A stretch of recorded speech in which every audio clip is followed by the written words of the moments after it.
Indonesia adalah negara kepulauan terbesar di dunia yang terdiri dari 17.504 pulau. Sebuah negara di Asia Tenggara yang dilintasi garis khatulistiwa dan berada di antara benua Asia dan Australia, serta antara Samudra Pasifik dan Samudra Hindia. Dengan ibu kota Jakarta, Indonesia berbatasan darat dengan Malaysia di Pulau Kalimantan, dengan Papua Nugini di Pulau Papua, dan dengan Timor Leste di Pulau Timur.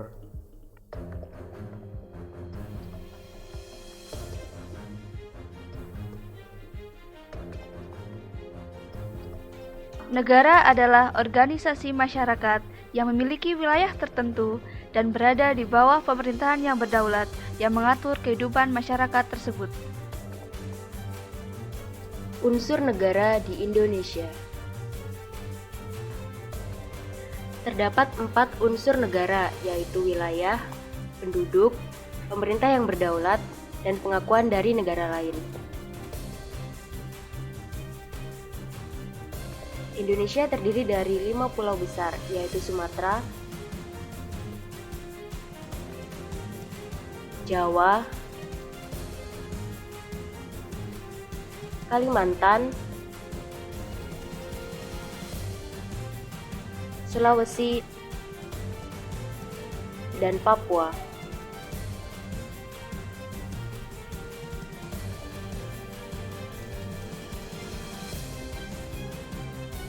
Dengan jumlah total populasi sekitar 261 juta penduduk, Indonesia adalah negara berpenduduk terpadat nomor 4 di dunia. Komposisi etnis di Indonesia amat bervariasi karena negeri ini memiliki ratusan ragam suku dan budaya. Meskipun demikian, lebih dari separuh jumlah penduduk Indonesia didominasi oleh 2 suku terbesar.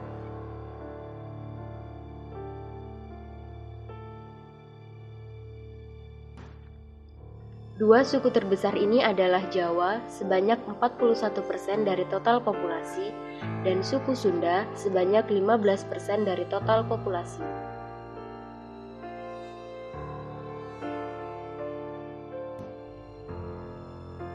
Pemerintah yang berdaulat adalah pemerintah yang punya kekuasaan tertinggi yang dihormati dan ditaati baik oleh seluruh rakyat negara itu maupun oleh negara lain.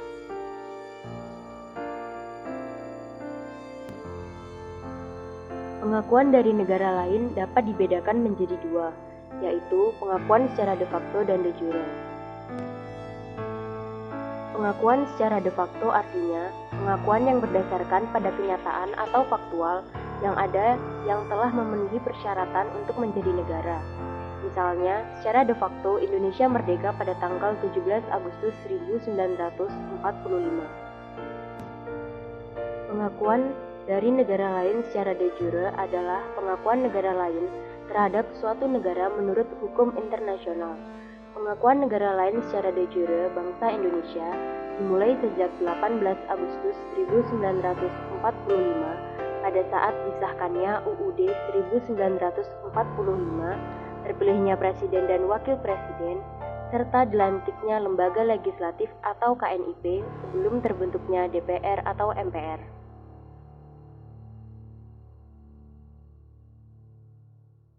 Konstitusi berasal dari bahasa Perancis Constituer. yang berarti membentuk.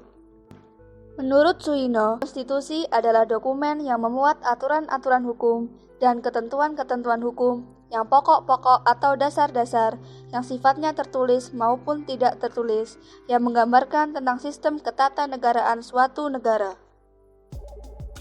Konstitusi di Indonesia dibagi menjadi 2, yaitu konstitusi tertulis dan konstitusi tidak tertulis. Konstitusi tertulis adalah aturan-aturan pokok dasar negara, bangunan negara, dan tata negara yang tertulis. Contohnya adalah Undang-Undang Dasar tahun 1945 dan Pancasila. Adapun konstitusi tidak tertulis adalah konvensi atau aturan-aturan dasar yang timbul dan terpelihara dalam praktik penyelenggaraan negara, meskipun sifatnya tidak tertulis. Dapat pula disebut sebagai kebiasaan ketatanegaraan yang sering timbul. Contohnya yaitu pidato negara dan pawai. Tujuan konstitusi di Indonesia. melindungi segenap warga negara dan seluruh tumpah darah Indonesia, mencerdaskan kehidupan bangsa, memenuhi kebutuhan dasar, dan memelihara fakir miskin, serta anak-anak terlantar, dan juga memberikan setiap warga negara kedudukan yang sama di hadapan hukum dan pemerintahan.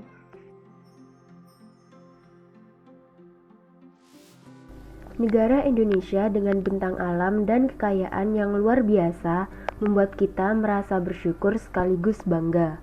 Rasa nasionalisme akan terus tumbuh dan berkembang apabila kita terus mengolah pemikiran kita terhadap bangsa Indonesia dan tak terkecuali sistem konstitusi Indonesia. Pancasila sebagai dasar pembentukan hukum serta Undang-Undang Dasar 1945 sebagai ketentuan yang mengatur segala bidang ketatanegaraan. Undang-Undang Dasar 1945 menjadi kerangka dasar dan sangat berguna untuk perubahan-perubahan selanjutnya demi mewujudkan kehendak bersama, yaitu mencapai cita-cita bangsa Indonesia.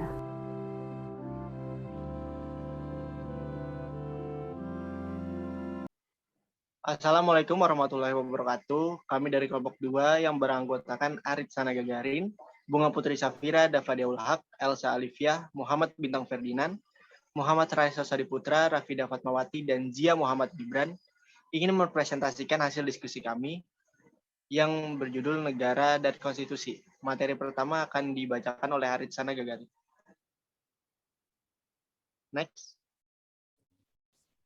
Yang pertama, pengertian negara. Kata negara dapat diartikan ke dalam dua hal. Yang pertama, menurut KBBI atau Kamus Besar Bahasa Indonesia, negara adalah sebuah organisasi yang berada pada suatu wilayah dan memiliki kekuasaan tertinggi secara sah serta ditaati oleh masyarakat di dalamnya.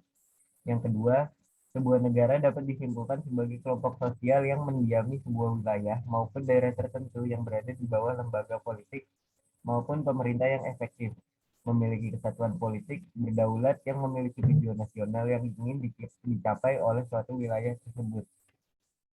Adapun pengertian negara menurut ahli yaitu yang pertama menurut Profesor Miriam Budi Harjo, negara merupakan organisasi yang ada di dalam suatu wilayah yang dapat memaksakan kekuasaannya yang sah terhadap semua golongan kekuasaan yang berada di dalamnya dan dapat menetapkan berbagai tujuan dari kehidupan tersebut.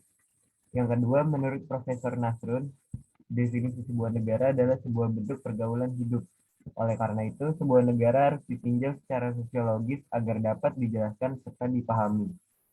Yang ketiga, menurut Profesor Joko Sutono, Sarjana Hukum, yang mendefinisikan sebuah negara sebagai organisasi manusia maupun kumpulan individu yang berada di bawah sebuah pemerintahan yang sama.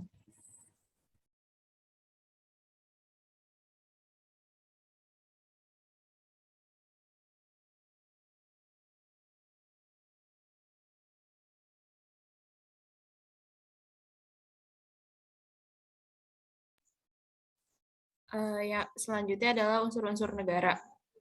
Yang pertama, unsur negara itu rakyat.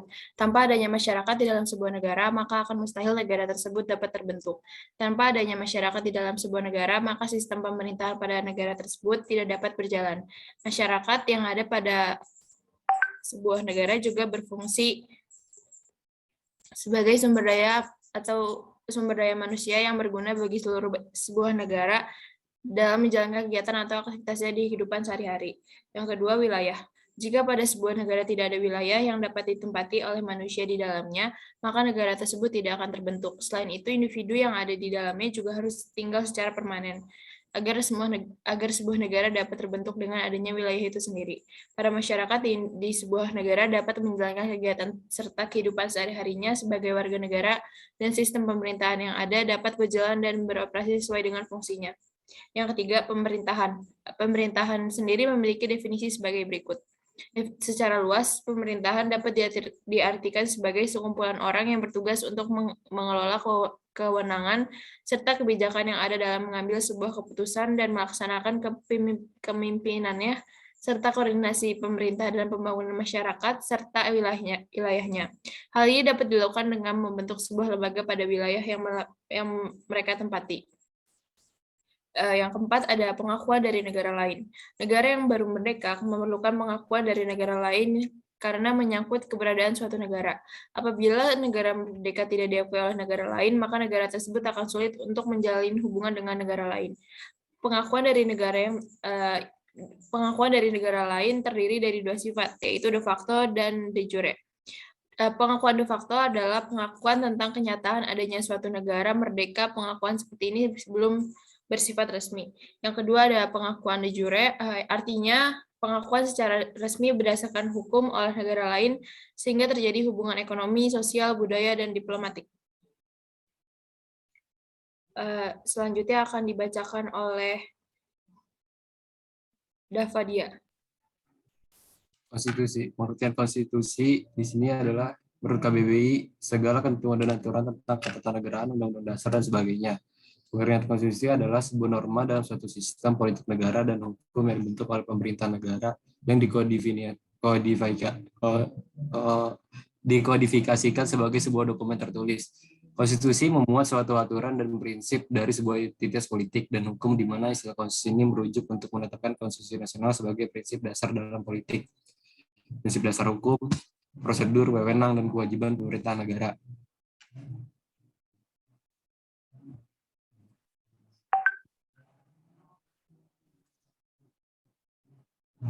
Konstitusi menurut para ahli.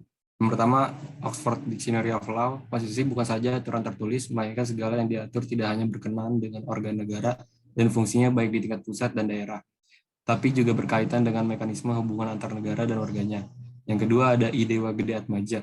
Pengertian konstitusi menurut dia dapat dikatakan konstitusi adalah himpunan norma atau kaidah konstitusi suatu negara yang menyeratkan bahwa konstitusi merupakan dokumen yang berisi norma atau kaidah-kaidah hukum untuk mengoperasionalkan penyelenggaraan kekuasaan negara. Yang ketiga ada Uhud Phillips dan Paul Jackson. Konstitusi adalah suatu bentuk aturan, adat istiadat, kebiasaan-kebiasaan dari konvensi kenegaraan yang menentukan dan mengatur susunan dan kedudukan organ-organ negara. Selanjutnya yang akan dibacakan oleh Eca.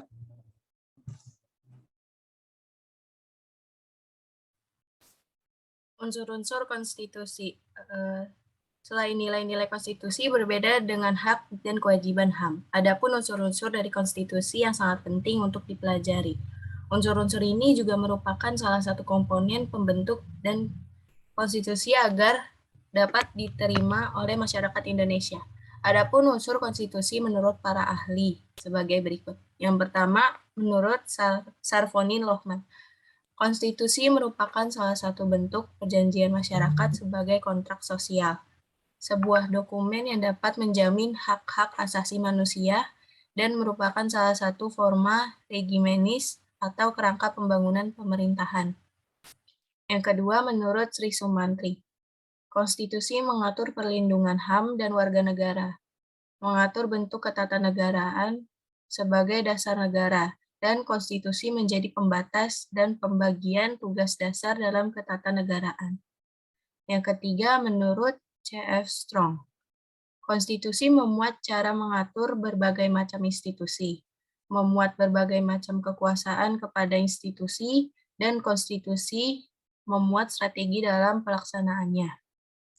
Dari semua pendapat para ahli di atas dapat disimpulkan bahwa unsur-unsur dari konstitusi yang pertama, konstitusi merupakan sebuah sistem organisasi negara beserta lembaga-lembaga di dalamnya. Kedua, konstitusi berisi tugas dan wewenang dari tiap lembaga negara, serta tata kerja antara lembaga satu dan lainnya. Ketiga, konstitusi memuat penjaminan HAM serta warga negaranya. Selanjutnya akan dibacakan oleh Bintang. Selanjutnya, unsur-unsur konstitusi berdasarkan Undang-Undang 1945. Yang pertama itu ada unsur sistem konstitusi. Yaitu sistem pemerintahan yang dilaksanakan dalam konstitusi, yaitu hukum dasar, bukan dalam absolutisme, yaitu kekuasaan tidak terbatas. Terus yang kedua ada unsur kedaulatan rakyat. MPR merupakan lembaga pemerintahan dengan kekuasaan tertinggi, di mana MPR menjadi perwujudan dari kedaulatan rakyat. Yang ketiga, unsur persamaan hak. Berdasarkan Undang-Undang 1945, semua warga negara memiliki hak asasi manusia yang sama, tanpa adanya perbedaan status sosial, ekonomi, agama, ras, suku, dan budaya. Selanjutnya, unsur kekuasaan kehakiman. Kekuasaan kehakiman harus berdiri sendiri tanpa adanya pengaruh dan tekanan dari pihak lain. Selanjutnya, unsur pembentukan undang-undang. Presiden merupakan salah satu anggota DPR. Namun, DPR bukanlah presiden di mana keduanya yang menentukan pembentukan undang-undang. Selanjutnya, unsur sistem pemerintahan. Presiden memiliki wewenang dalam menyusun kabinet dan para menterinya berdasarkan Undang-Undang 1945. Selanjutnya, mengenai hubungan negara dan konstitusi akan dibahas oleh Rayes.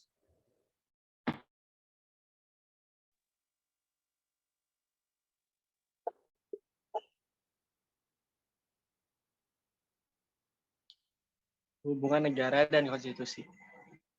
Negara merupakan salah satu bentuk organisasi yang ada dalam kehidupan masyarakat. Pada prinsipnya, setiap warga masyarakat menjadi anggota dari suatu negara dan harus tunduk pada kekuasaan negara. Karena organisasi negara sifatnya mencakup semua orang yang ada di wilayahnya. Dan kekuasaan negara berlaku bagi orang-orang tersebut.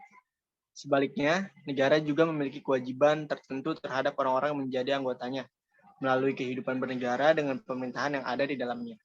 Masyarakat ingin mewujudkan tujuan-tujuan tertentu seperti terwujudnya ketentraman, ketertiban, dan kesejahteraan masyarakat.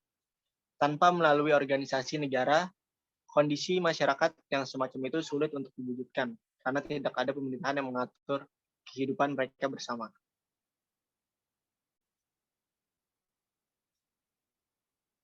Selanjutnya akan dibacakan oleh Rafida.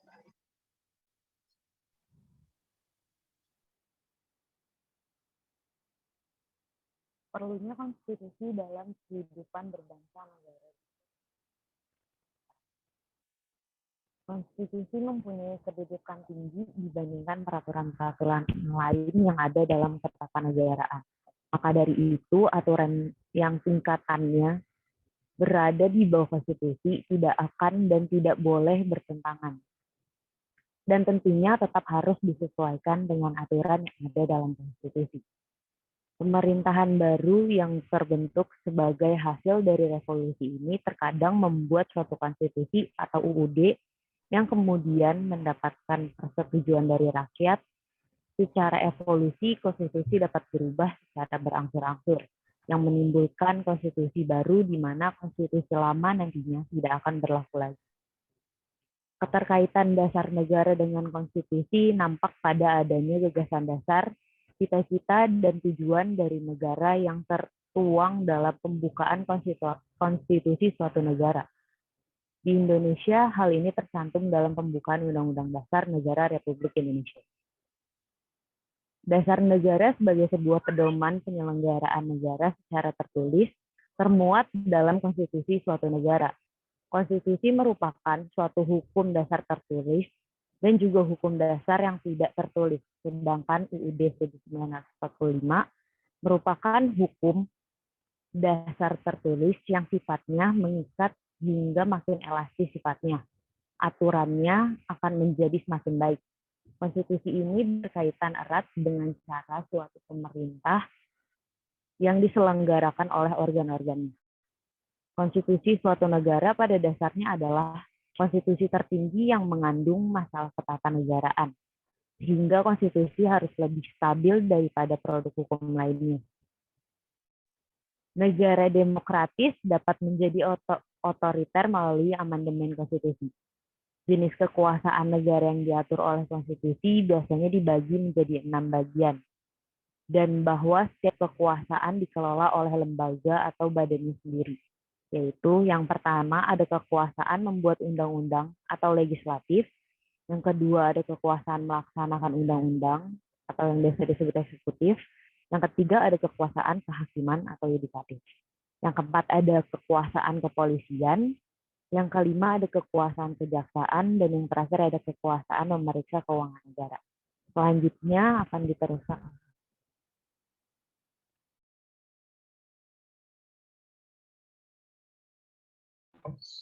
Faktanya, konstitusi berbeda dengan undang-undang dasar. Karena kesalahan pandangan masyarakat tentang konstitusi di negara-negara modern sehingga pemahaman konstitusi kemudian disamakan dengan Undang-Undang Dasar. Pengawasan ini disebabkan oleh pengaruh ideologi terkodifikasi yang mengharuskan semua peraturan hukum ditulis untuk mencapai kesatuan hukum. Secara umum terdapat dua macam konstitusi, yaitu konstitusi tertulis dan konstitusi tidak tertulis. Bagi mereka yang memandang negara dari sudut kekuasaan dan menganggap sebagai organisasi kekuasaan, maka konstitusi dapat dipandang sebagai lembaga atau kumpulan asas yang menetapkan bagaimana kekuasaan dibagi antara beberapa lembaga kenegaraan. Seorang ahli konstitusi berkebangsaan Jepang, Naoki Kobayashi, mengemukakan bahwa Undang-Undang Dasar membatasi dan mengendalikan kekuasaan politik untuk menjamin hak-hak rakyat. Melalui fungsi ini, Undang-Undang Dasar dapat memberi sumbangan kepada perkembangan dan pembinaan tatanan politik yang demokratis. Selanjutnya akan dibahas oleh Eca. Aturan-aturan dasar dalam Undang-Undang NKRI 1945 merupakan bukti adanya pembatasan kekuasaan pemerintahan di Indonesia.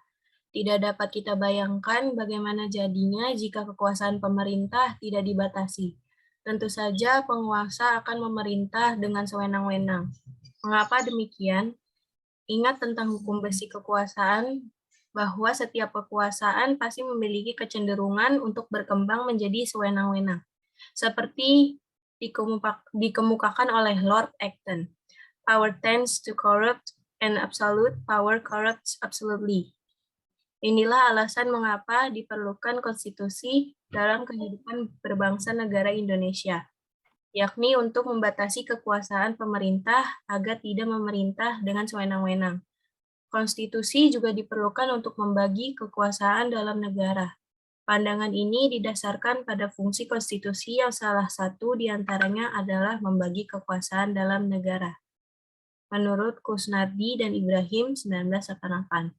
Mengapa diperlukan konstitusi dalam kehidupan berbangsa negara?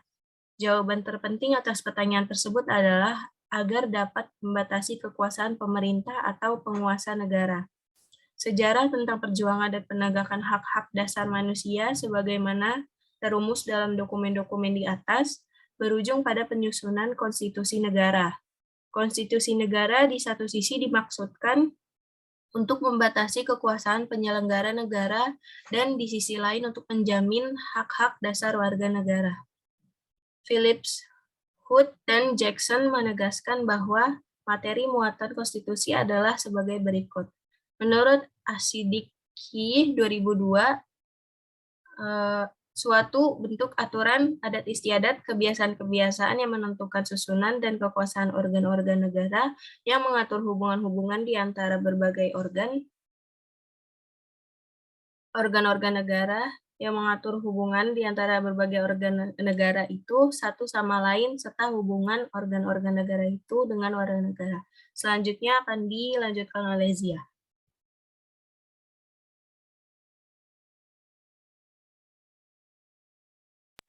Sumber historis, sosiologis, dan politik tentang konstitusi. Pertama, secara historis dalam sejarah kebangsaan Indonesia, berdirinya organisasi Budi Utomo tahun 1908 disepakati sebagai Hari Kebangkitan Nasional.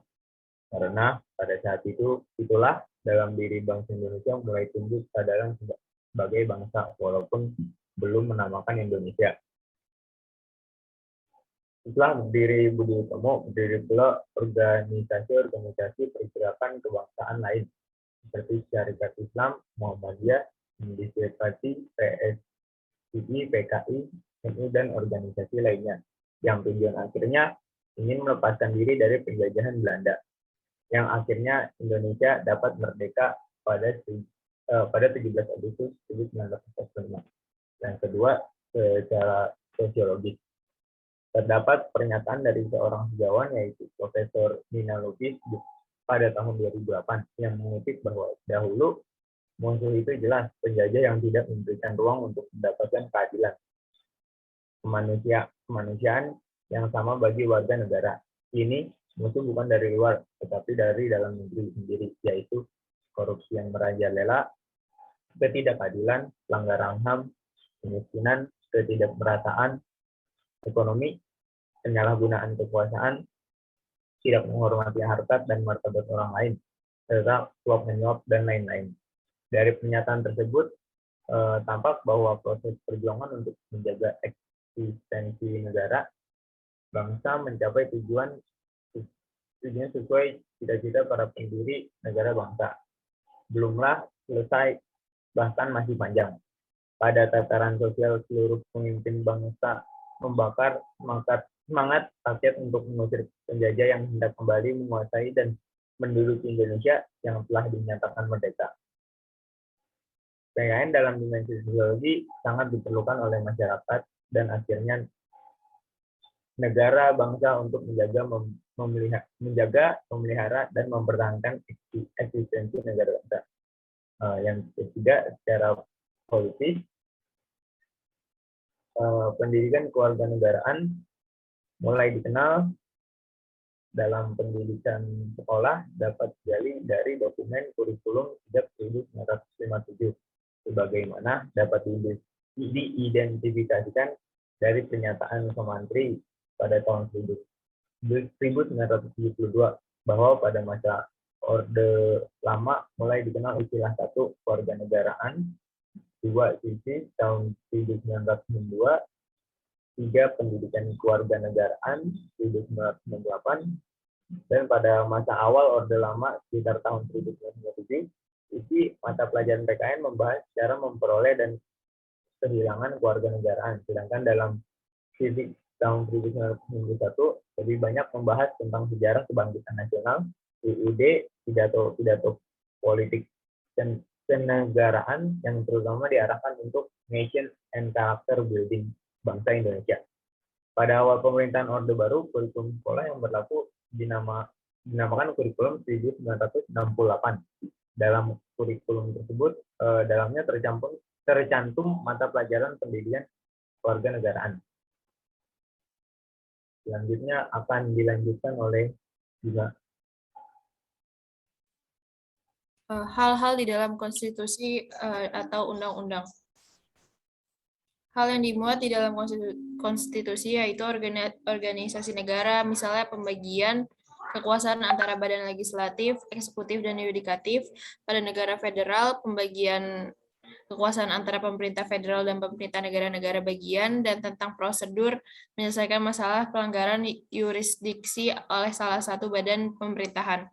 Hak-hak asasi manusia dalam Undang-Undang NKRI tahun 1945 misalnya diatur secara khusus dalam bab 10A, pasal 28A sampai pasal 28J. Prosedur mengubah undang-undang dalam Undang-Undang NKRI tahun 1945 misalnya diatur secara khusus dalam bab 16 pasal 37 tentang perubahan Undang-Undang Dasar. Ada kalanya membuat larangan untuk mengubah sifat tertentu dari undang-undang. Hal ini biasanya terdapat jika para penyusun undang-undang ingin menghindari terulangnya kembali hal-hal yang baru saja diatasi, seperti misalnya muncul seorang diktator atau kembalinya suatu monarki. Undang-Undang Federal Jerman melarang untuk mengubah sifat federalisme dari undang-undang oleh karena dikatakan bahwa sifat unitarisme dapat melicinkan jalan untuk meluncurkan kembali seorang diktator seperti Hitler. Dalam Undang-Undang NKRI 1945 misalnya diatur mengenai ketetapan bangsa Indonesia untuk tidak akan mengubah bentuk negara kesatuan Republik Indonesia, pasal 37 ayat 5. Memuat cita-cita rakyat dan asas-asas ideologi negara, ungkapan ini mencerminkan semangat yang oleh penyusun undang-undang ini diabadikan dalam undang-undang sehingga mewarnai seluruh naskah undang-undang itu. Misalnya Undang-Undang Amerika Serikat menonjolkan keinginan untuk memperkokoh penggabungan 13 koloni dalam suatu uni. Menggagaskan dalam permulaan undang-undang, kami rakyat Amerika Serikat dalam keinginan untuk membentuk suatu unit yang lebih sempurna, menerima undang-undang ini untuk Amerika Serikat. Sekian dari kelompok kami, kurang lebihnya mohon maaf. Wassalamualaikum warahmatullahi wabarakatuh.